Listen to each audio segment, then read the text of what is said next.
Shalom, selamat pagi. Sate pagi hari ini bertemakan alasan untuk tidak melayani.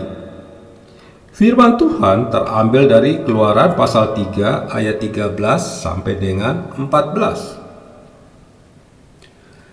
Firman Allah kepada Musa, "Aku adalah Aku." Lagi firman-Nya beginilah, kau katakan kepada orang Israel itu, "Akulah Aku, telah mengutus Aku kepadamu."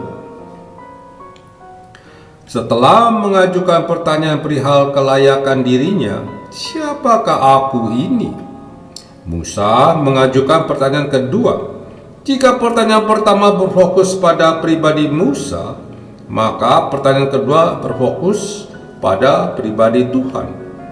Pertanyaan Musa untuk persiapan merespons pertanyaan yang mungkin akan diajukan oleh bangsa Israel. Bagaimana tentang namanya? Ini bukan sebatas identitas Tuhan. Musa dan bangsa Israel sebenarnya tahu tentang Tuhan. Sekalipun mengenai namanya mereka belum tahu. Mereka tahu Tuhan sebagai Tuhan Abraham, Ishak, dan Yakub. Namun, selama 400 tahun hidup dalam perbudakan di Mesir, mereka tidak menyaksikan karya Tuhan yang sebenarnya bisa mempertegasi identitasnya. Sebaliknya, mereka melihat kehebatan, kemegahan Firaun serta kekuatan militernya. Belum lagi kondisi mental dan kerohanian mereka yang jatuh karena perbudakan. Sadar akan kenyataan tersebut, Musa berusaha mengantisipasi keraguan yang mungkin muncul dari orang-orang Israel. Pertanyaan Musa dapat dimengerti seperti ini: bagaimana jika bangsa Israel menanyakan, "Siapa yang mengutus diriku? Atas otoritas siapa aku berbicara kepada mereka? Dan apa jaminannya misi ini akan berhasil?" Pertanyaan-pertanyaan tersebut merefleksikan sebuah keraguan. Sekali lagi, Tuhan memberikan jawaban yang tegas dan lugas. "Aku adalah Aku." Menurut tata bahasa asli dari sesuai konteks pertanyaannya, firasa ini menegaskan diri Tuhan yang menyertai dan aktif membebaskan umatnya dari perbudakan bangsa Mesir. Tuhan tidak memperkenalkan dirinya sebagai Tuhan Abraham, Ishak, dan Yakub kepada konteks ini, tetapi justru firasa ini, "Aku adalah Aku," merupakan jaminan dari Tuhan sendiri bagi Musa dan bangsa Israel akan keberhasilan misi yang akan diemban oleh Musa. Alasan ini juga yang kerap sekali dipakai oleh orang Kristen untuk tidak melayani. Saya teringat dengan kisah nama saya yang sudah berusia 67 tahun dan terpilih menjadi majelis di gereja.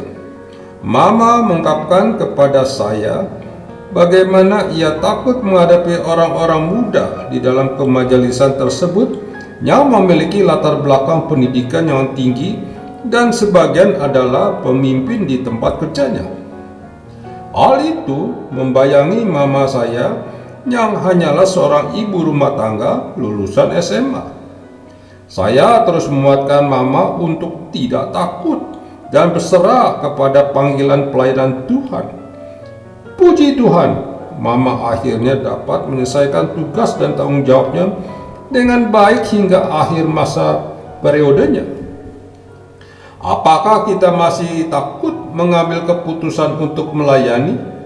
Mungkin saja orang-orang di sekitar kita adalah orang-orang yang pandai, kaya, punya jabatan, sementara kita adalah orang yang sederhana.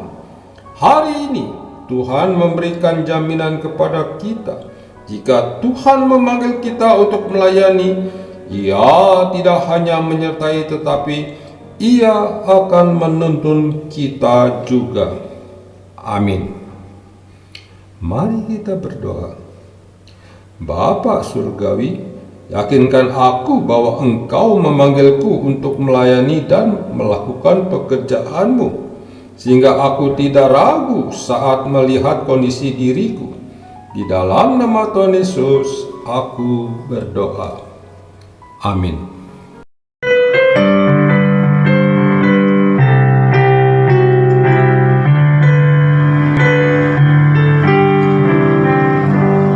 Aku suka dalam kerja Rajaku, oh betapalah senangnya.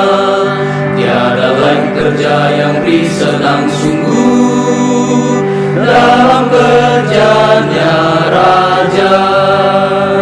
Kerja bagi Rajaku dengan segala kuatku, karena bekerja baginya ku dapat berkat penuh. Aku suka dalam kerja Rajaku, oh betapalah senangnya. Dalam suka duka nyanyi selalu, dalam kerjanya Raja. Kerja bagi Rajaku dengan segala kuatku, karena bekerja baginya ku dapat berkat penuh.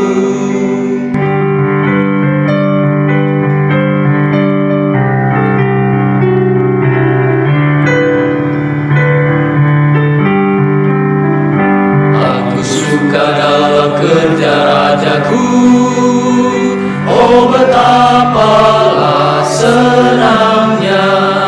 Ku serahkan harta dan tenagaku dalam kerjanya Raja. Kerja bagi Rajaku dengan segala kuatku, karena bekerja bagi